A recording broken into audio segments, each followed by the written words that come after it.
Hey guys, it's Kai. Today I'm going to be showing you a couple rounds of Genji, and I'm going to be going over 3 tips that you can use to dominate on Genji. So, number 1, almost never engage without deflect. This is because usually if you engage without deflect, most of the time you're going to die. The reason why I've got almost in brackets is because there are some exceptions.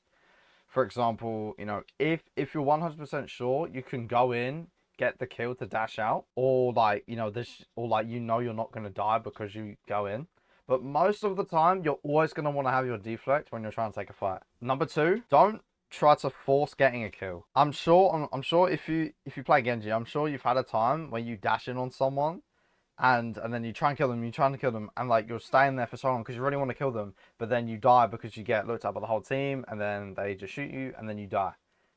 This is because you've gone in when they're not really killable, and you're forcing yourself to try and get the kill.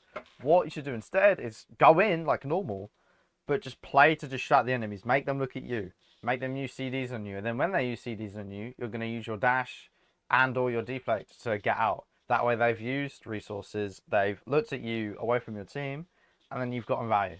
And then you can re-engage after your next cooldown cycle comes back. And then now they have no cooldowns, they might be distracted again, and then they're easier to kill. Number 3, use your blade when the enemies don't have any escape cooldowns or any CDs that are going to like stop your blade a lot. So like things like sleep, more fade, Reaper fade, coach gun, stuff like that, right? The exception with this is nano blades. Like if you can calm a nano blade, you can use nano blade to start the fight and then go in. So we're just going to be going over these 2 rounds of Genji. I got shit on in this first round, so we're just gonna ignore that one. We're gonna go over these 2 rounds, and I'm gonna try and just go over my mindset, what I'm thinking, why I'm doing what, and we'll be keeping in mind these 3 tips. So let's go. Ready. So we're walking out, just trying to get any poke down. You see, I'm walking up really far forward because I've got my cooldowns. It's fine. I can deflect. I can, let's say I jump up on this ledge or go over here. They shoot me, deflect. I can just drop down, use my deflect back up, and then I can dash out if I need to. So I went in here because I saw the Ash. I didn't realize the Reaper was here initially. I thought it was just the Ash. In my mind, the Ash is isolated, so I can go for this kill, even if she's full health, because she's in a tough spot. She can't really get helped by any of her team. Now, I didn't know the Reaper was there, but he'd already TP'd out, so it's fine. Now, this is one of the exceptions where it's like, usually you don't want to engage with deflect, but if you see, I've got an HP advantage, and he's not even looking at me, so he's just a free kill. And he's out. Kill. And then the Juno's here as well, but I run away because I don't have deflect. I honestly could have maybe fought that, but I was 100 HP. It was too risky. And it's really important on Genji as well to be on a separate angle from your team. You see how I'm here and the enemies are here? Like, let's say you're this brick. You have to make the choice to either look at these guys or look at the guy shooting you from above. Which leads into tip number 2, where I'm able to force attention and cooldowns now. Brig goes in, she's a free kill. I forced her to go forward. Cooldown, and I can go in. And then I can clean up the fight here. She's dead.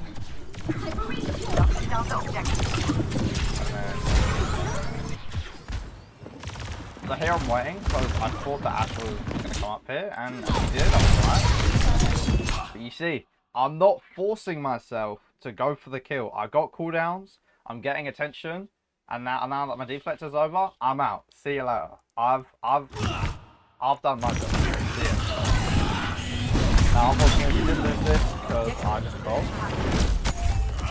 So like you see what I did there. I went up there, I shot a bit, I didn't force myself to go super hard for the kill, and then I forced cooldowns, attention, got out. And I also engaged with deflect. So here I'm kind of just trying to poke, wait for my CP back. My mate's down below. I don't know why, but you know, I can't control that keyboard. Yeah, I'm not getting too greedy. I'm just trying to force the cooldown. Dynamite's out, and now I can re-engage from the off angle. It is super important because you're Genji, you have so much movement. You can get around the map really easily, and this is really good for Genji as well, because look at how easily I was able to access their backline by just, you know, by just getting up here pre-fight, and now I'm on this really strong angle. And I don't really have to dash in or anything. I could just sit here until one of them gets low, and then I can dash. Now, you could say I probably should have gone harder in, but because it's so many there, if I dashed in and I wasn't able to get a reset, I'm probably dead, even if I have deflect, because it's 4.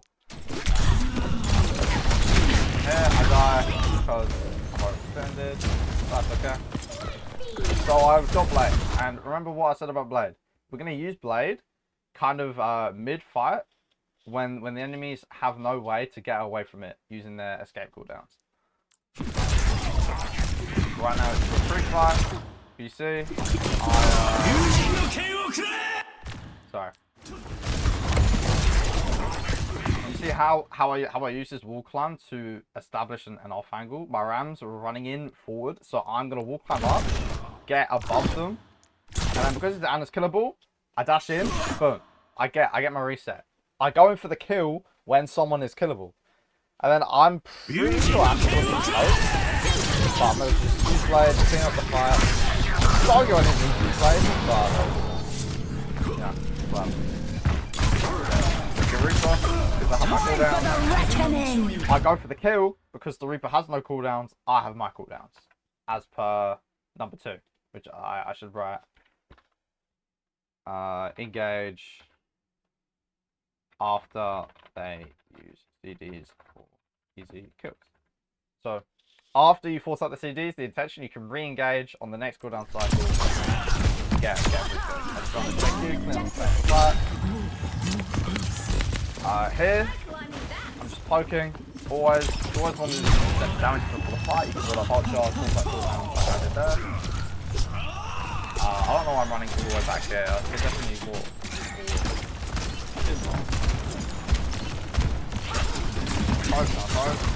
I see.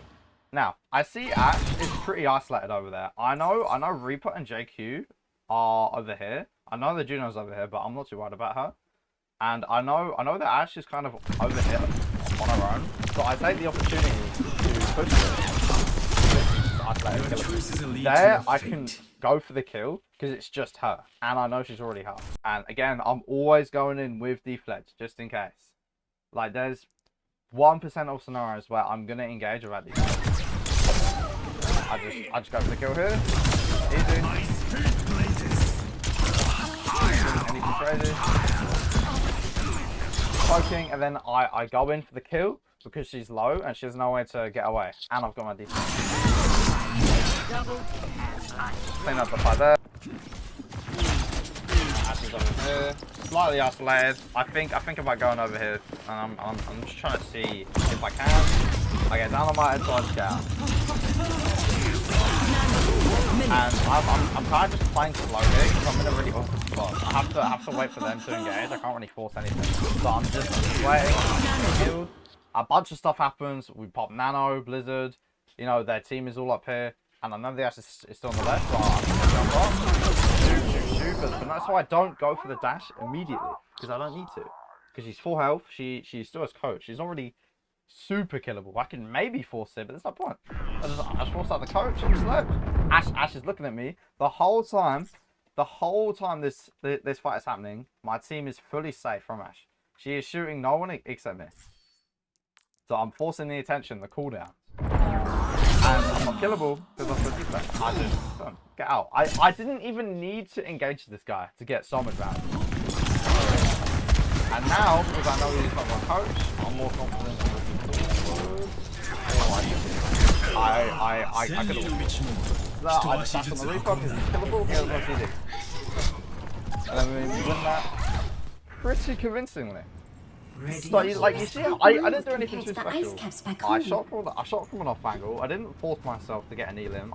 You know, I just engaged with the intent, forcing cooldowns, forcing the attention onto me, and then just backing up with deflect because I want to engage with deflect basically every time.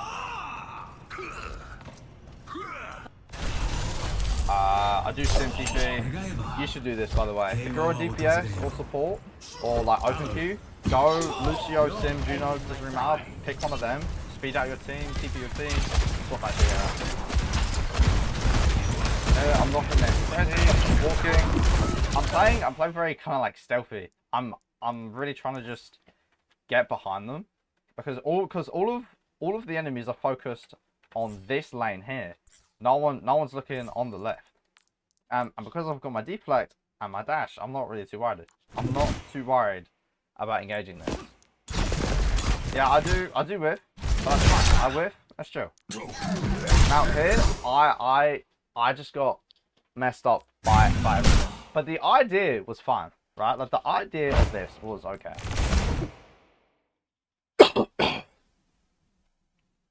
I'm flanking. The guy doesn't know I'm here. I've got both my cooldowns. I can engage this. It's fine. I whiff. That's fine. Now I've got the attention of two people. If I was a bit better, if I was a bit closer to this corner, or I put my deflect sooner, I can deflect the hook, and then just dash out. And then I've gotten the attention of two people, and I didn't die. But obviously, mechanically, I'm a bit, and it's fine. But that happens sometimes. Like sometimes you're just gonna die and then do away. So I see Ant again. He's kind of isolated over here. So I'm just trying to hold this space over here because they're gonna have to push me out. But Ash doesn't want to push me out. Anna and Juno don't want to push me out. So if I just stay here, I'm taking all this space, and they can really only play on this angle and this angle. I'm just patiently waiting. I'm just shooting. I'm doing nothing special. I'm just shooting from this angle. I'm not forcing anything. I'm making them just shoot me. I'm waiting for this to happen. And then I see an opportunity to go for the back roll. I try it. The Hog's looking at me. I'm not gonna force anything. People look at me. I get in danger. I deflect. I'm set. Now this is a rare circumstance where I went for the dash over deflect because I thought the Anna was going to be more killable.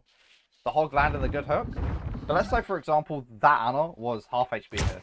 Let's say right here I saw Anna was like, you know, 4 bars, and then I dashed. That would be reasonable because she's pretty killable. But here, big mistake. I engaged without deflect, without forcing out cooldowns, and guess what? I can't do that. I'll come back. I think I think that this. I am on fire. So I heard Soldier like over here, so I thought maybe I could stop him from going here. But then I see him, and it's like, wait, I can just chase him. So here I hard engage because I know he's isolated from the rest of his team. I know no one can really help him right now, so I could just try and win this, and it's okay because I've got my deflect. I can win that. I deflect because I'm low. Juno's there, you know, she's got ring. Don't want to force myself to try and get the kill. Just get CD's attention, get out. And now that I don't have deflect, I want to play a bit safe. You see how I back up from this guy? If I deflect, I probably would have taken this fight. But if I deflect, no. I ain't fine. And I stay on this angle because it's really important. So I engage once I force out the sleep. She missed the sleep. She's now because I have deflect coming back soon. Maybe a bit of a risky engage, but I know she's got no sleep, and I have trust in my mechanics to win this fight. Yo, the fight's happened, so I'm gonna play.